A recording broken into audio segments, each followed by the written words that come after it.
de la matinée. 9h06, c'est l'heure de notre enquête ce matin. Merci d'être avec nous. Un projet d'attentat a été déjoué et les forces de l'ordre en étaient visiblement à la cible. Et en cette veille du 1er mai, ils seront de nouveau en première ligne pour faire face aux violences redoutées. On en parle avec nos invités. Vous nous appelez 0826 300 300. Vous continuez de commenter sur les réseaux sociaux ce matin avec un petit point avec vous, Véronique Jacquier. Les policiers sont-ils en danger ? Alors évidemment, on pose la question parce qu'il y a eu ce projet d'attentat où les policiers ont une nouvelle fois été pris pour cible, parce qu'on est à 24 heures du 1er mai et qu'on annonce évidemment Paris comme la capitale des Black Blocs. Il y a capitale aussi des émeutes. Des émeutes, pardon, oui. En tout cas sur les réseaux sociaux. Et il y a aussi Christophe Castaner qui a inauguré hier un centre anti-suicide, un pas de plus évidemment pour prendre en charge les policiers. Et depuis le début de l'année, on en est à 29 suicides. C'est déjà 2 fois plus que l'an passé.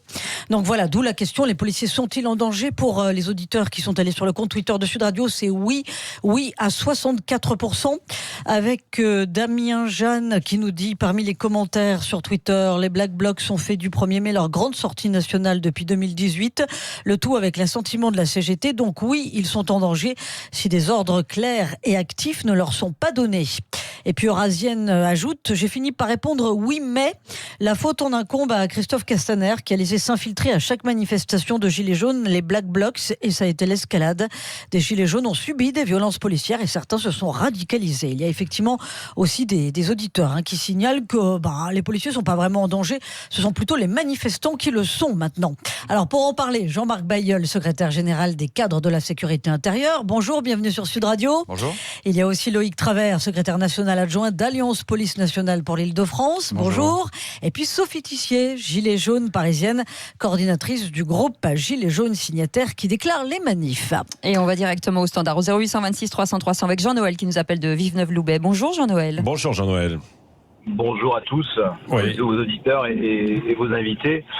Moi, pour les policiers, c'est vrai qu'il y a un souci quand même par rapport à leur sécurité, où ils sont maltraités, ils sont plus respectés en règle générale par une certaine catégorie de population française qui vit sur notre territoire. Je dirais par là parce qu'ils peuvent les insulter, les caillasser, brûler leur voiture et tout ce qui s'ensuit. Ça, ils peuvent le faire en toute impunité. Pourquoi ? Parce qu'en amont, le politique n'a pas pris la mesure ou joue à l'apprenti sorcier pour jouer un petit peu sur la politique et faire croire que c'est d'autres personnes qui font ça. Et ça entraîne un système d'impunité, ça entraîne un système de certaine lassitude et lâcheté par rapport à tout ça. Et le problème aussi que nous avons, c'est que notre police qui n'est plus respectée par rapport à d'autres pays dans le monde où je vous invite à regarder certaines polices dans le monde. Et je peux vous assurer que dans le Maghreb, quand il y a eu les manifestations, ils vous disent ils ont tout bien respecté, il n'y a pas de problème parce que la police dans certains pays est très forte et il faut qu'elle soit respectée. On doit respecter la police comme tout le monde. Ouais. Maintenant, il peut y avoir des erreurs, c'est inadéniable. Ouais. Je peux bien le comprendre. Ouais. Et retirer, il faut qu'il soit mis en valeur, et nos politiques, les premiers fautifs sont nos politiques. Pensez à Chevènement, quand il y avait des émeutes, ils disaient les sauvageons. Non, et après quand ils cassent, il faut qu'ils payent. Vous, quand vous avez un excédent de voiture, vous avez une société, quand vous prend à 5 km/h, si vous déclarez pas, vous avez 450 € d'amende. Il faut taper au portefeuille aussi. Ouais. C'est ça qu'il faut faire. Ouais. Et respecter. Et oui, ils sont en danger. Ouais. Parce qu'ils sont très en danger, malheureusement. Malheureusement. Merci Jean-Noël de Villeneuve-Loubet. On salue d'ailleurs tous les auditeurs dans la région, sur la Côte d'Azur, qui nous écoutent. C'est vrai que les policiers ne sont pas respectés. Vous avez ce sentiment en fait aujourd'hui, Jean-Marc Bailleul ? Oui, il y a eu une dégradation ces dernières années, mais bon, c'est pas propre à l'année qu'on vient de passer. Ça fait plusieurs années qu'on voit qu'il y a une espèce de contradiction, voire de schizophrénie. À la fois, on peut avoir les Français qui nous soutiennent, qui nous applaudissent après les attentats, qui viennent quotidiennement nous remercier pour le service, l'assistance qu'on peut leur porter dans les accidents de la route, et puis qu'ils samedi, lors des manifestations, vont nous insulter et vont nous appeler au suicide. Mais je fais quand même une différence, c'est que ceux qui vont manifester, casser, appeler au suicide, c'est une extrême minorité des Français. C'est-à-dire qu'il ne faut pas faire croire, finalement, il y a une grande majorité des Français qui ont basculé dans de l'anti-flic. Heureusement que c'est pas le quotidien des Français. En revanche, où votre auditeur a raison, c'est que s'il y a un manque de respect, c'est que les politiques, depuis plusieurs années, n'ont pas fait en sorte que, effectivement, les lois soient appliquées, ça c'est notre job, mais c'est surtout qu'elles soient appliquées dans la sanction. Et ça, le respect, il passe aussi par la sanction, il passe aussi par l'image. Les polices... la sanction, derrière, vous voulez dire dans le parcours judiciaire par la suite, quand on interpelle, les victimes s'en plaignent, mais les policiers aussi, parce que c'était tout un travail qui est fait. Et à partir du moment où les délinquants multirécidivistes voient que malgré la réitération de leurs faits, il n'y a pas de condamnation ferme ou une réactivité plus rapide, parce que c'est un peu le problème entre l'interpellation et la convocation en justice, qui toutefois il y a plusieurs mois, voire plusieurs années, on le voit même pour des affaires politico-financières, ce qui devrait commencer par là, finalement il n'y a pas de message fort d'envoyer. Donc là, l'affaire à laquelle vous avez fait référence, l'appel au suicide par ce chômeur de 49 ans avec une condamnation à 8 mois avec sursis, c'est rapide, c'est un message qui est envoyé et au moins on comprend, c'est ça qu'on a besoin. Oui, juste avant votre réaction, Loïc Travers, peut-être Sophie Tissier, c'était vraiment une minorité qui ont appelé à se suicidez-vous il y a 10 jours. Hein. Oui, bonjour. C'était totalement une minorité sur cette place de la République. Et pendant plusieurs heures, les manifestants ont commencé par scander « Ne vous suicidez pas, rejoignez-nous ». Et une majorité de Gilets jaunes a bien conscience que l'institution policière est aussi dégradée à cause du manque de moyens mis par l'État. Il y a beaucoup de policiers qui se plaignent des dégradations de leurs conditions de travail, du fait des locaux délabrés, de pas de moyens. Moi-même, une fois, j'ai porté plainte dans un commissariat. La policière qui m'a accueillie et a fondu en larmes en me disant qu'elle subissait du harcèlement de la part de ses supérieurs, en me disant qu'il y avait un problème aussi, il y a des problèmes de management. La doctrine qui est mise en place au sein de la police est très vieillotte, très vieillissante, très autoritariste aussi, et il y a de vrais soucis de management, et c'est ce qui ressort. Ça ressort, Loïc Travers aussi, ces soucis de management, d'organisation. Oui, bien évidemment. Enfin, je veux dire, mais c'est pas le cœur du sujet, si. Non, c'est pas le cœur du sujet. Ça en fait partie. Ça en fait partie. Aujourd'hui, on a constaté récemment une vague de suicides depuis le début de l'année, mais aussi depuis quelques années. C'est pas nouveau. C'est un fléau qu'on a beaucoup de mal à enrayer, et on pense effectivement que c'est énormément lié aux conditions de travail qui aujourd'hui sont quand même un petit peu dégradées dans la police nationale de façon générale. Et vous parlez du management, il y a effectivement des problématiques de management, à la fois par le biais de la hiérarchie intermédiaire ou des plus hauts cadres qui parfois ne font pas ce qu'il faut et n'ont pas les bons réflexes. C'est quoi ce qu'il faut alors? C'est du soutien psychologique beaucoup plus fort. Il y a aussi quelque chose que je voudrais rajouter, c'est que il y a aussi des dérapages de la part de la police assez récurrents qui font qu'il y a quand même une montée de haine anti-flic du fait de tous ces dérapages qu'on a vus depuis 5 mois s'égrener. Il y a encore des vidéos qui circulent. Il y a des dérapages, de la part de la police. La police devrait être irréprochable. Je veux dire, c'est eux qui sont censés nous protéger et faire respecter la loi. Si eux-mêmes, on voit qu'il y a des manifestants menottés qui se font tabasser, il n'y a pas d'autre mot, qui prennent des coups de genoux dans la figure. Il y a des dérapages qui ne sont jamais sanctionnés et des plaintes qui n'aboutissent jamais. L'IGPN, non, c'est pas un procès d'intention, c'est la réalité. C'est la réalité. Il y a des plaintes, il y a des policiers qui font aussi mal leur travail et qui dérapent et qui ne sont pas sanctionnés. Donc il faut voir la réalité. Il faut voir toutes les facettes du problème. Un chiffre, on a 74% des sanctions de la fonction publique qui sont infligées aux policiers. Donc ça, c'est un chiffre qu'il faut rappeler, sur plusieurs millions de fonctionnaires. C'est 74% des sanctions, c'est les policiers qui les ont. Donc il ne faut pas dire qu'ils ne sont pas sanctionnés, premièrement. Deuxièmement, s'il y a des interpellations, c'est d'abord parce qu'il y a des manifestations et des dérapages. Il ne faut pas inverser les choses.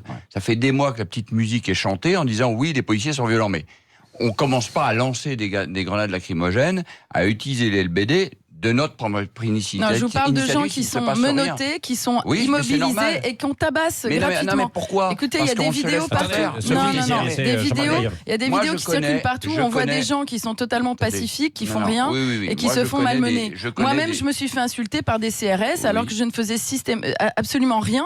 J'étais complètement pacifique. J'étais en train d'obtempérer, de répondre à leurs demandes quand on me demandait d'évacuer. Et là, on me pousse dans le dos violemment, on me traite de pute. Voilà. Mais oui, mais c'est aussi la réalité de la police. Il faut aussi voir que dans la police, il y a des gros beaufs qui ne savent pas se contrôler, qui ne savent pas se tenir. Et ça, il faudrait...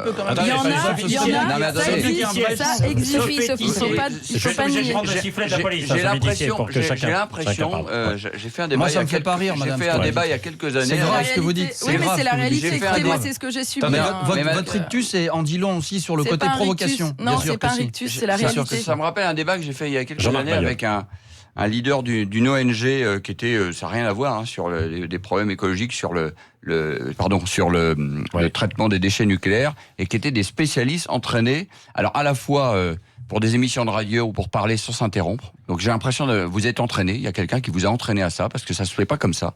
Voilà. Et puis il y a des techniques, c'est-à-dire qu'il y a des gens qui, sous une attitude plutôt pacifique, savent ne pas répondre aux ordres, aux injonctions de bouger, donc ils se bloquent, ils se tiennent, ils se mettent par terre. Donc à un moment donné, les policiers, ils sont là depuis 5 heures le matin, ils perdent patience, et puis à un moment donné, quand on les écoute pas, il faut bien qu'ils réagissent. On va pas vous dire, madame, auriez-vous l'obligeance de quitter la place qu'on vous a demandé? Non, mais vous êtes dans le monde de bisounours. Non, c'est pas ce que j'ai dit, monsieur, du tout. Ouais. Non, je ne suis pas naïve. Ne bougez pas. Sont en danger.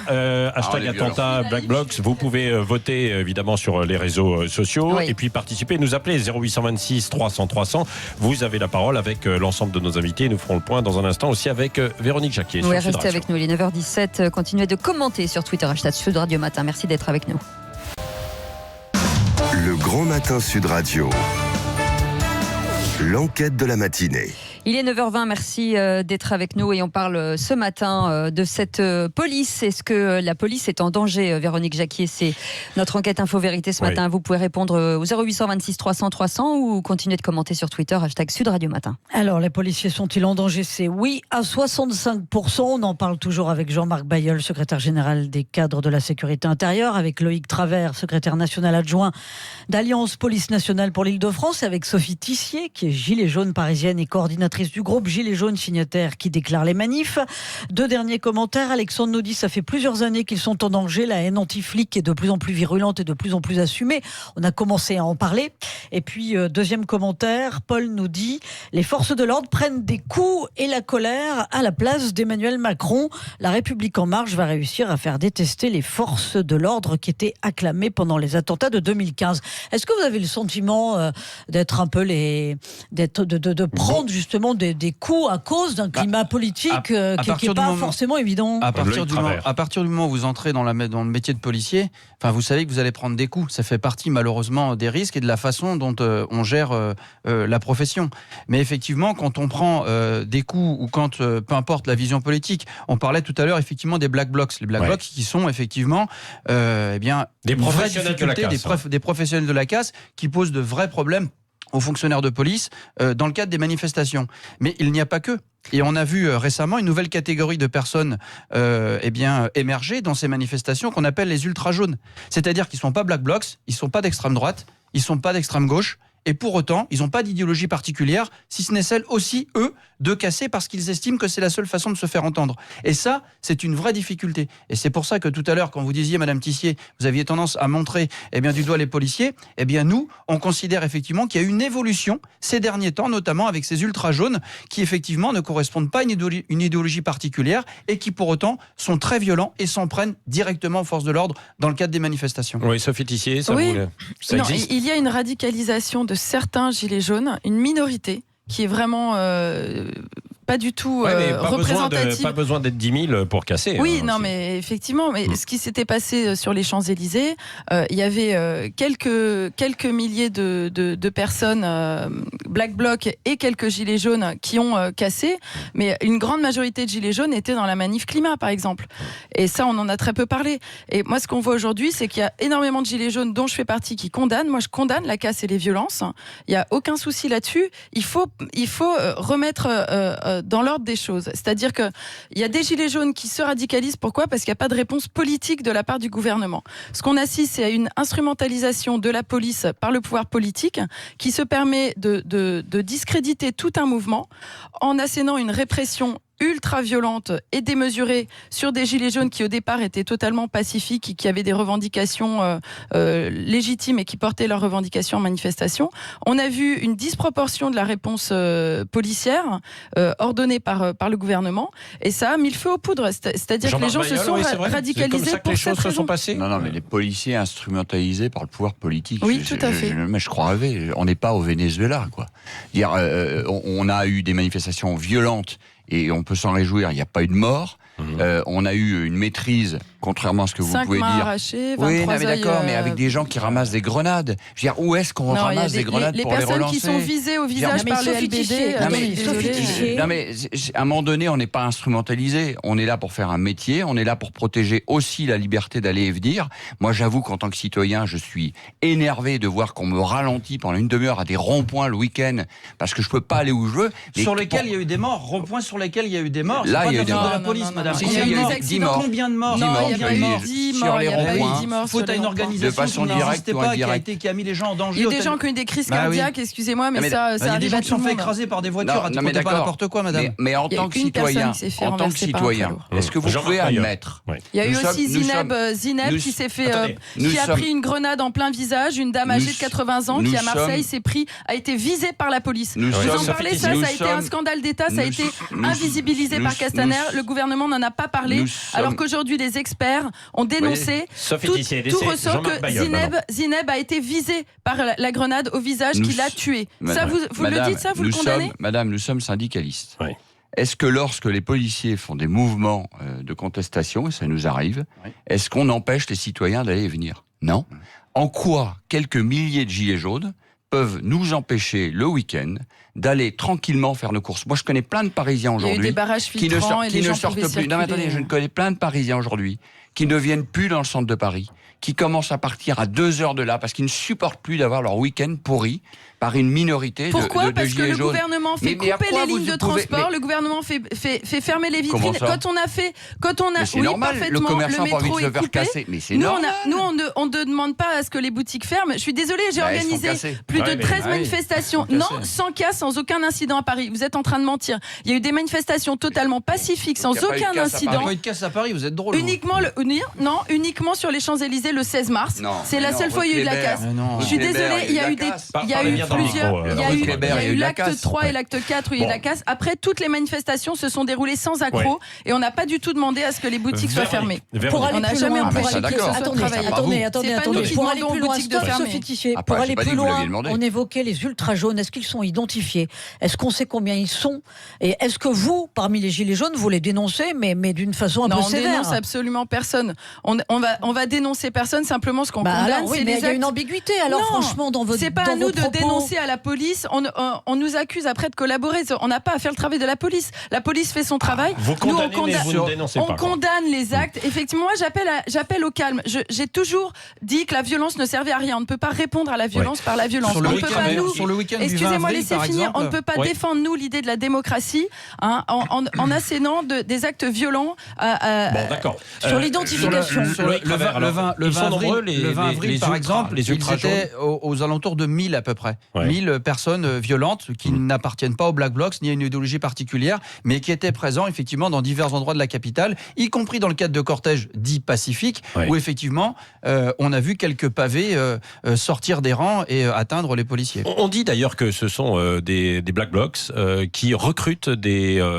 gilets jaunes pour les convertir, si je puis dire, en ultra. Le principe, vous savez, c'est qu'à partir du moment où vous avez envie de casser, que cette idée va prédominer dans votre tête, pas besoin d'être recruté par un Black Bloc. Il suffit simplement de s'intégrer. Et puis il n'y a pas de difficulté. C'est pas une idée qui prédomine, c'est des gens qui se radicalisent. Pourquoi? Parce qu'ils voient le mépris. Quand Castaner encore la dernière fois sortait comme petite phrase, les gilets jaunes n'ont aucune revendication. Si notre première revendication, on demande le limogeage de Castaner. Voilà. Ça c'est une de nos premières revendications. On demande plus de pouvoir d'achat. On demande plus de démocratie. Je voudrais juste savoir si vous avez déjà vu un Black Bloc avec l'une de vos pancartes. Je ne le crois pas. Donc ça prouve bien qu'ils sont là pour... Ils ont une idéologie. Ils existent depuis plus de 10 ans. Ils sont nés ils se sont radicalisés suite aux non-réponses politiques et au fait que les luttes étaient invisibilisées systématiquement. Il y a eu cette naissance du Black Bloc lors de... Ça fait une quinzaine d'années qu'ils sont là avec les No Borders après, effectivement, à Strasbourg. Oui, à Strasbourg, mais il y a eu auparavant à Genève, lors des manifestations contre le GIEC. Il y a eu tout un tas de Black Blocs, de manifestations où ils se sont infiltrés. Et d'ailleurs, les syndicats aussi le condamnent. Tout le monde est victime de ces Black Blocs. Mais pourquoi est-ce qu'ils arrivent ? Il faut aller voir les causes profondes en fait de la naissance du Black Bloc. Pourquoi ils viennent là ? C'est parce qu'ils voient qu'il n'y a aucune réponse politique et qu'on est dans un. Donc vous légitimez leur existence. On marque une pause. Nos policiers sont-ils en danger ? Nos policiers sont-ils en danger ? C'est la question que l'on pose ce matin. On poursuit le débat dans un instant et on reviendra notamment sur les Black Blocs et puis sur le moral, l'état des troupes chez les policiers, puisque c'est la question en fait du jour. Dans un instant. Et puis vous pouvez continuer de nous appeler. 0826 300 300. Continuez de commenter aussi parce qu'on a besoin de vous entendre ce matin, de savoir ce que vous en pensez. Est-ce que la police est en danger ? Appelez-nous et puis continuez de commenter sur Twitter #Sud Radio Matin. Il est 9h29. On revient dans un instant. C'est vrai que c'est pas cher. Le Grand Matin Sud Radio. L'enquête de la matinée. 9h31, merci d'être avec nous. Entre les projets d'attentats, les vagues de suicides et la défiance à l'égard des forces de police, dis non, ça devient compliqué aujourd'hui d'être policier. On se demande justement si nos policiers sont en danger. Vous pouvez nous appeler au 0826 300 300. On a déjà Ben qui nous attend au standard. Et continuez de commenter sur les réseaux sociaux #Sud Radio Matin. Véronique Jacquet, on fait un petit point avec vous. Oui, les policiers sont-ils en danger ? Eh bien, c'est toujours oui, du côté des auditeurs qui sont allés sur le compte Twitter de Sud Radio. Oui, à 65%. Je vous donne 2 derniers commentaires. Olive nous écrit: la police est en danger du fait de l'incompétence du gouvernement de répondre à une crise sociale sans précédent. Le gouvernement se cache derrière les forces de l'ordre depuis 6 mois sans apporter de solution à ce corps de métier touché par les vagues de suicides. Et puis Eric, lui, nous précise: quand à la fin d'une manif, tu te prends du gaz lacrymogène ou un LBD, c'est que tu n'es plus tout à fait à ta place. Une manif, c'est pas un salon de thé. Le mouvement des Gilets jaunes est vérolé par des groupuscules bien connus. Voilà, ça résume un petit peu l'étendue des échanges. Au standard. Et on part au standard avec Ben. Bonjour Ben, merci d'être avec nous. Bonjour Ben. Bonjour Patrick Roger, bonjour Émilie. Bonjour à tous vos invités. Oui. Non, moi je voulais dire que policier c'est un métier compliqué. C'est un métier difficile. Bon, et c'est vrai que depuis un certain temps, et c'est pas nouveau, la police est toujours montrée du doigt. Je me rappelle en 68, déjà c'était CRS, SS, et puis ça a continué. Je veux dire, au niveau des attentats, ça a été pareil. Rappelez-vous, par rapport au Charlie Hebdo, il y a eu un policier qui a été tué, d'origine algérienne d'ailleurs, qui a été tué. Il y a eu une policière municipale. Non, c'est pas un métier facile. Et puis, de toute façon, on a besoin d'une police dans notre société, qui est là pour réguler et qui est là aussi pour faire respecter la loi, la liberté aussi. Il faut pas... Voilà. Et en même temps, je dirais que la cause des Gilets jaunes était aussi une cause juste. Parce que c'est vrai, à vivre 1 000 € par mois, c'est compliqué, c'est difficile. Je crois qu'il faut essayer que les Gilets jaunes, ils évitent de trop critiquer la police et de trop taper la police. Moi, je le vois à l'exemple de l'Algérie, de ce qui s'est passé en Algérie. Il y a eu des manifestations où les gens, ils ont été extrêmement respectueux des uns et des autres. Et ils ont été efficaces, ils ont réussi à faire tomber un pouvoir. Et puis pas n'importe quel pouvoir. Je veux dire, c'était un pouvoir qui était là depuis 50 ans, qui était très très difficile. Et bien ils ont réussi à le faire tomber. Tout ça dans la paix, dans la pacification et vers des causes justes. Et je crois que nous en France, le problème, c'est qu'il y a toujours des débordements. Il y a toujours des groupes comme les Black Blocs qui font un mal terrible aux Gilets jaunes. C'est leur ennemi. Ils ne sont pas l'ennemi de l'État, ces Black Blocs. C'est l'ennemi des Gilets jaunes. Parce qu'ils discréditent le mouvement. Ils le discréditent à fond. Et c'est, à mon avis, les Gilets jaunes, ils devraient se retourner contre les Black Blocs au lieu de se retourner contre la police. Merci Ben pour votre appel, Jean-Marc Bailleul. Très juste, moi je pense qu'il a très bien synthétisé, on le dit depuis le début, à partir du moment où les Gilets jaunes, même si Mme Tissier dit qu'elle est pacifiste, ont accepté que des Black Blocs viennent, voire même les applaudissent. Moi, je m'oppose aux Black Blocs. Vous savez que j'enlève les cailloux des mains des Black Blocs en leur disant tu poses ça, on est dans une manif déclarée pacifique. Ils vous écoutent. Oui, il y en a. Mais bien sûr, ils sont pas venus à tous les cortèges que j'ai déclarés. On a organisé plus de 13 manifestations pacifiques déclarées en appelant les Black Blocs à ne pas venir, en leur disant respectez nos modes d'action. Et ils ne sont pas venus. Est-ce que le gouvernement nous a entendus et a respecté nos manifs ? Non. Voilà, c'est ça le problème. Jean-Marc Bailleul. Si je peux me permettre, c'est un autre sujet. C'est pour ça que je disais tout à l'heure que les Black Blocs, mon collègue le disait, on les a jamais vus avec des pancartes demandant ici le RIC, ici l'augmentation du pouvoir d'achat. Ils n'ont rien à faire de vos revendications. Il faut être clair.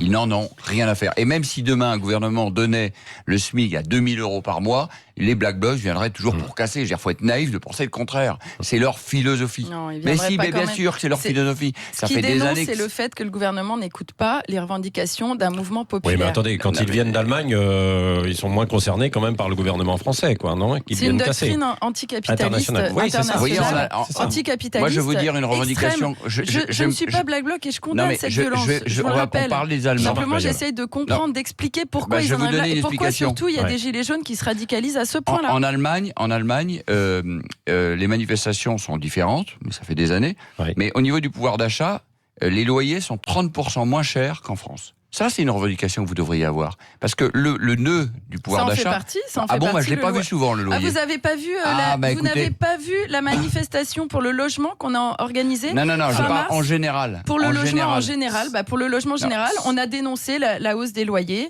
on a dénoncé les expulsions, on a dénoncé le manque de... c'est un autre sujet. On a dénoncé le manque de logements sociaux. Au lieu de dire, il faut faire en sorte de baisser les loyers, tout de suite, vous commencez à parler des expulsions. On l'a dit. Non, mais il faut prendre le mal à la source. On va pas refaire quand même le débat sur la revendication des Gilets jaunes, mais on comprend ce que vous dites, Jean-Marc Bailleul. Loïc Travers, avant de prendre un auditeur, Cécile, Loïc Travers, quel est l'état et le moral des troupes, des policiers avant la manifestation aussi demain qui s'annonce tendue quand même à Paris du 1er mai? La difficulté en fait des policiers, c'est surtout le suremploi opérationnel qu'on a depuis maintenant les attentats en réalité. Depuis 2015, il y a un suremploi avec le fait de pouvoir assurer la sécurité des gens tous les jours, mais aussi d'avoir des mobilisations extrêmement importantes comme depuis plusieurs mois pour les Gilets jaunes, d'être sur le qui-vive dans le cadre des risques que les collègues peuvent avoir. Et on sait qu'un attentat a été déjoué la semaine dernière qui visait plus particulièrement des policiers, mais 15 jours encore avant. Donc ça veut dire que la menace, les policiers... Avant, quand ils allaient au travail... Pas des gilets jaunes, Non, rien à voir avec les gilets jaunes, mais c'est juste pour expliquer le contexte difficile du métier de policier. Et quand, effectivement, vous mettez la tenue, vous savez que potentiellement, vous avez des risques. Mais quand vous ne l'avez pas, et que finalement, vous rentrez chez vous, et que vous passez votre temps à regarder derrière vous pour savoir s'il n'y a pas quelque chose qui pourrait éventuellement vous arriver, ça devient difficile, effectivement, à vivre, notamment sur le plan psychologique et sur le plan moral. Et c'est aussi pour ça qu'il faut donc, aujourd'hui, améliorer les conditions de vie des policiers d'une façon générale, avec plus de locaux, plus de véhicules, du matériel, etc., pour qu'ils vivent mieux leur vie de policier. Et à côté de ça, on parlait du logement tout à l'heure, ça devient très compliqué pour un collègue qui gagne 1 600 €, 1 700 € par mois, de se loger décemment sur Paris à l'occasion de sa première affectation. Donc en Ile-de-France notamment. Et il y a d'autres villes où c'est très compliqué aussi en province. Et donc c'est vrai que quand on mélange tout, on a un drôle de conglomérat qui fait qu'aujourd'hui le métier de policier est très compliqué à vivre. On a l'impression qu'il y a quand même une forme d'impuissance pour juguler les Black Blocs. Comment ils sont gérés dans les autres pays européens ? Comment ça se passe? Parce qu'on a l'impression que maintenant, tous les 1er mai, ça y est, on sait que ça va être tendu. Depuis l'an dernier, il y a un marqueur. 2018, c'était assez terrible. On se souvient des images. Non, mais il y a eu un changement de stratégie. Ça ne vous aura pas échappé qu'il y a eu un changement de stratégie. Donc demain sera un test, évidemment, puisqu'on verra combien ils sont. Là, il y a 15 jours, il y a 10 jours, ils ont été mis à mal parce que, justement, ils n'ont pas pu avoir un parcours organisé. Ils n'ont pas pu placer leurs objets qui servent à casser sur le parcours comme ils font d'habitude. Ils ont été perturbés. Le fait qu'on agisse tout de suite lorsqu'il y a un saccage de magasins, etc., ça les ennuie parce que c'est l'occasion aussi pour eux de... Donc le changement de stratégie les a déstabilisés. Donc je le redis, une façon de juguler, et ça les autres pays, si vous prenez l'Allemagne, ils n'ont pas le phénomène des gilets jaunes. C'est là, quand vous avez 500, je vais le dire comme ça, abrutis, qui sont autour des Black Blocs, oui, je vais vous le dire, qui sont en train de... Non, mais laissez-moi, je vais décrire, je mélange pas tous les gilets jaunes, mais des abrutis qui filment avec leur portable la casse des Black Blocs, ils contribuent à la casse. Donc, moi, je préfère des gilets jaunes. Parce que du coup, ça entraîne. Il y en a, attendez, il y en a qui se sont filmés devant, je sais pas... On l'a vu avec le Fouquet. Ils filment aussi pour voir comment va agir la police. Non, mais ça, c'est un autre sujet, ça. C'est un autre sujet. Moi, je parle de filmer la casse, et on retrouve les vidéos sur les réseaux sociaux. Regardez, on a cassé ci, on a cassé ça, on a brûlé la voiture. Il y en a qui se filment.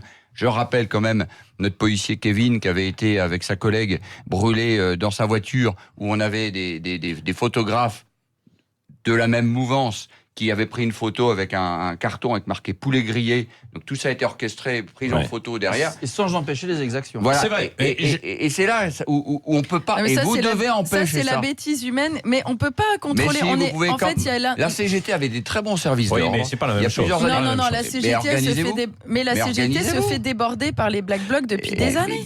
Déjà pendant la loi travail. Et Jean-Marc Bayeul, en même temps, s'il y a eu parfois des manifestants qui ont fait des films, des vidéos, des photos, ça a contribué aussi à peut-être éclaircir un petit peu les choses sur des violences qui étaient commises dans l'autre sens. Non, mais sur les LBD, l'utilisation, etc. Les violences, je rappelle qu'il y a plusieurs dizaines d'enquêtes qui ont été ouvertes contre les forces de l'ordre, que ce soit des policiers ou des gendarmes. On verra le résultat de ces enquêtes. Il y a aussi beaucoup d'images. Il y a aussi beaucoup d'images. Il y a aussi beaucoup d'images qui ont été montées. Je rappelle, où on voit le résultat, mais on voit pas ce qui s'est passé avant. Donc c'est tout le danger des films qui ont été faits. Oui, il y a eu des fautes. Il y aura des sanctions prises sur certaines affaires parce qu'il n'y avait pas forcément de légitimité à ce moment-là. Mais on peut quand même, il y a eu plusieurs milliers de grenades de tirées, plusieurs milliers de tirs de LBD. Oui, il y a des blessures. Ça représente 0,01% des tirs. Donc c'est ça qu'il faut relativiser. Donc il faut remettre dans leur contexte. Non, mais le nombre de tirs aussi qui ne sont pas comptabilisés. Au standard 0826 300 300. Avec Frédéric qui est avec nous. Bonjour Frédéric. Bonjour Frédéric. Oui, bonjour. Écoutez, je me permettais de passer un petit coup de téléphone pour essayer de participer un peu au débat. Vous avez raison. Et l'idée que je voulais simplement amener, c'est que par expérience personnelle, ce que je peux vous dire en fait en tant qu'individu du peuple français, c'est que les gens ont parfaitement conscience que les flics, que ce soit la police nationale, la municipale ou que ce soit les gendarmes, en fait, la totalité des forces de l'ordre manquent terriblement de moyens. C'est une catastrophe. J'ai pour exemple des bagnoles en panne pour un montant de 20 euros où je discutais avec des flics puisqu'en fait ils n'étaient pas en service, ils me racontaient des anecdotes qui sont scandaleuses. Mais je n'appelais pas en fait pour prendre part d'un côté ou de l'autre, c'est simplement pour essayer d'être, je sais pas si j'ai la place, mais le plus juste possible. C'est-à-dire que oui, effectivement, et les gens le constatent, que la police dans son ensemble manque terriblement de moyens et les mots sont faibles, mais dans le même temps, beaucoup de policiers se comportent, et pardon pour le terme, vraiment, beaucoup de flics dans les manifs se comportent comme des porcs. J'ai pour exemple inverse d'un flic qui met un coup de tonfa à une dame qui a 67 ans. Cette dame ne mettait pas en danger, je vais dire, un trio de flics derrière des armures, derrière des casques, derrière des boucliers. Donc en fait, là où je veux en venir, c'est que quand des flics se comportent comme des porcs, tous les flics ne sont pas comme des porcs. Il y a des dérapages, quoi. Bien sûr. Et quand des gilets jaunes se comportent comme des porcs, tous les gilets jaunes ne sont pas des porcs. C'est là où je voudrais essayer de mettre un peu plus diluer cette discussion. C'est-à-dire que oui, effectivement, je crois que c'est un représentant des forces de l'ordre qui est sur votre plateau, qui expliquait que les gars sont à bout de nerfs, ils sont à bout de nerfs tout simplement parce qu'ils sont pas assez, il n'y a pas un turnover qui permet que ces gars se reposent. Et donc, dans la bousculade, la cohue, les fumigènes, les hurlements, les menaces, les insultes, le stress, en poste depuis 8 heures d'affilée, ils se font charger, et les mecs se comportent en prenant des initiatives totalement inhumaines.